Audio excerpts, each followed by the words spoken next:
everybody. It is Thursday the 10th of March and I'm going to knock another couple of drams on the head. I need to do a little bit of a head start because on Saturday, so that'll be the 12th, I'm off up to Newcastle for the Newcastle Whisky Festival. I've been coerced into helping out with that, and hopefully I'll be able to snaffle, purloin.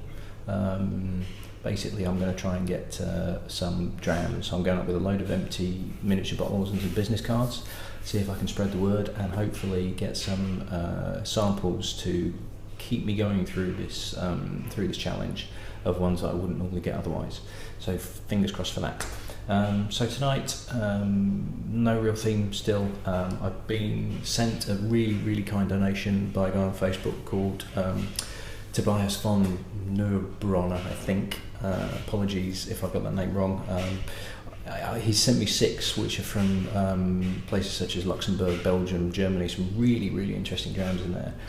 So what I'm going to do is, once I've got the Whisky Festival out of the way, we'll get into next week and I'll do a run of 6 in a row of those because they look really interesting. So apart from that, I'm kind of a bit themeless at the moment. So I've just got the box of miniatures and samples that I've got and grabbed a couple out to get me through tonight. And as it turns out, they're both Scotch, they're both single malts, and they're both Glens.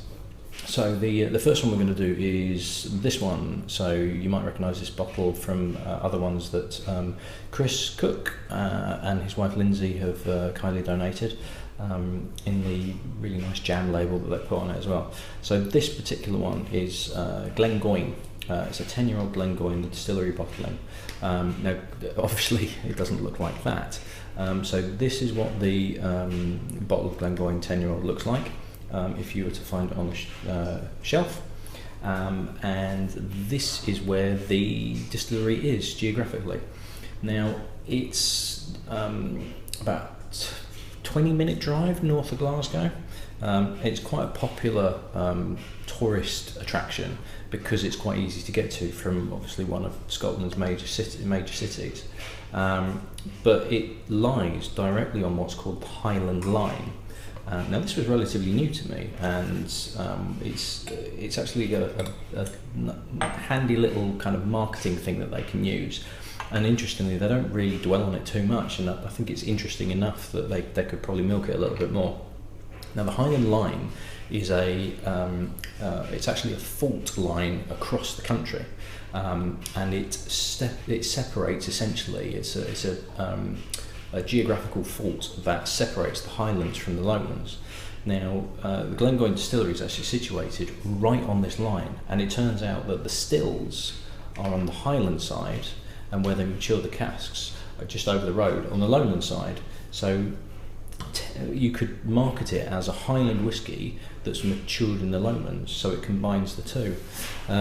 My phone's just buzzed, and it's possible that it might be my wife texting me. No, it's not. Never mind. It is. It's a text message from Maltman Mike, and I think he might be watching this now. So you've just sent me a text message. Maltman Mike is a guy up in Cumbria who I've got to know recently through Facebook. He's got some videos on YouTube as well. I would search for Maltman, as in Maltman, all one word, Mike. He's just put a video up with him and I think he's Danish, a friend of his. I'm sure he said he was from Denmark, the Whisky Viking, where they tried a 34-year-old blend from Lidl, and it was actually really interesting. So go and check his out as well. So he's just sent me a text message, and I think he may have actually sourced me a single grain. Fantastic. Cheers, fella. Thanks very much for that. That was a good timing, wasn't it? This is what is really good about this challenge, is that what I've discovered is that there are some fantastic people out there. The Whisky Community is really friendly, really knowledgeable, non-judgmental, and just love sharing experiences. And as I found out, drams, it's just been fantastic to be able to have these people turn around and say, yeah, look, happy to send you a sample, let's meet up, something like that. I know I'm trying not to, I'm deliberately not asking for a lot, I'm not asking for anything expensive. I'm trying to keep the challenge fairly simple and not take the piss. It's hard enough trying to source these drams and in that quantity, and I really don't want to take advantage of anybody that's willing to donate these drams. And it really is properly humbling, these people that are turning around and either donating cash towards the fund or drams to get me through this challenge. It's incredible. It's absolutely brilliant.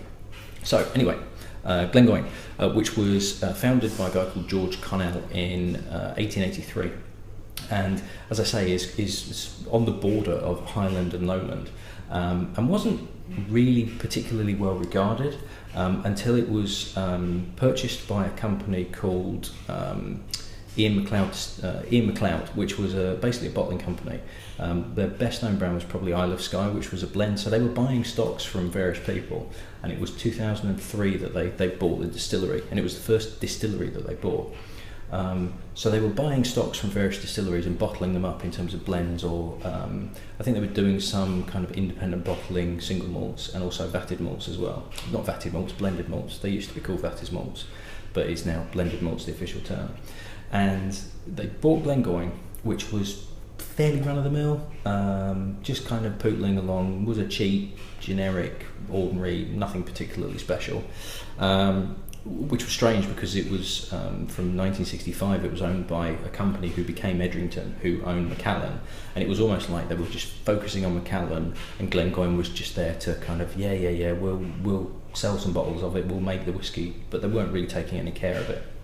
Really, the only thing at the time that gave Glengoyne any kind of identity was the fact that they used what's quite a well-known type of barley called Golden Promise, which is quite low yielding but very high quality. The only other malt whisky that uses it is the Macallan, and Macallan really pushed the fact they use Golden Promise. Glengoyne doesn't really kind of accentuate that much. It doesn't really make a kind of, hey, look, we're using it as well. It's just, that's what they do. So Ian MacLeod came in, started to really take some care over what they were doing, selecting the casks that they were maturing in, which is predominantly sherry casks, but being more selective in how they were producing it, and just taking more care over it, because this was their baby. They were a relatively small company. They were a kind of an upstart in the industry in terms of being a single malt distillery, and they wanted to make a decent fist of it, and from what I gather, they really are. They're doing very, very well indeed. And what's also interesting about this is when they dry the barley. Now, I'm not sure if they've got malting floors themselves. I'm assuming they have, because one of the USPs of this particular one is they don't set fire to peat and use peat smoke to dry the barley. They actually use just warm air. So it's basically entirely unpeated, or they certainly push themselves as they are an unpeated whiskey. Which is quite unusual, simply because it's peat is prevalent and that's what everybody else does. So it's quite fresh on the nose, and there's still a debate as to whether on the label it actually says it's a Highland single malt Scotch whisky, but they're so close to Glasgow that it sort of people call it a Lowland whisky, and its style is more stereotypical Lowland for that. And it's not great saying Highlands taste like this, Speyside tastes like this, Lowlands taste like this. But as a generic way of thinking, Lowlands are more well known for being lighter, fresher, slightly heatherier, whereas the Highlands are a bit more rugged and a bit more intense. But this has got a definite lightness to it. And there was a real apple burst on the nose as I was taking it in, real kind of apple, real fresh, crisp green apple. Light on the palate, very, very, not rich, but it is smooth, but it's really quite light. Apple's still coming through.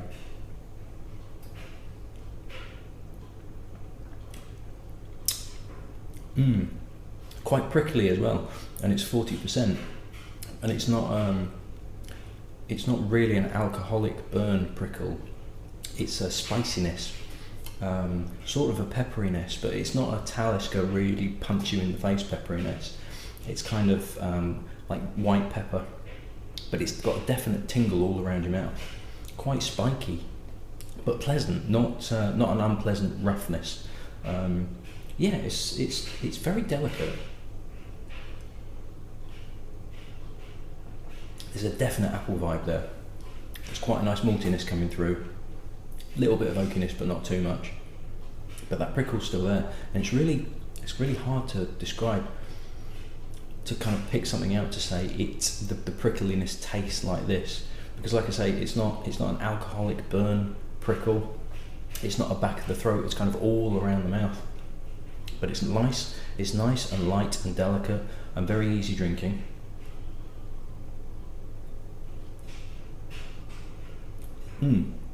It's very pleasant indeed. There's nothing in it that's particularly outstanding in terms of, there's nothing that separates it from everything else that I've tried previously, but it's just a very, very well made whiskey. Yeah, this isn't going to offend anybody, and this will, you could pour this for pretty much anybody and they'll be happy with it, very, very happy with it indeed. It's fairly reasonably priced. You're looking at about, if it's on the deal, about 25 quid, but generally about 30 quid, which is very, very reasonable for a single malt Scotch. It's very good. I'd be interested to see what some of the old ones are like. It'd be interesting to see how much it ages before it really starts to tail off, because there's not a huge amount there at the 10-year-old. What there is there is very good, and not very good indeed, but it's good. It's a good whiskey.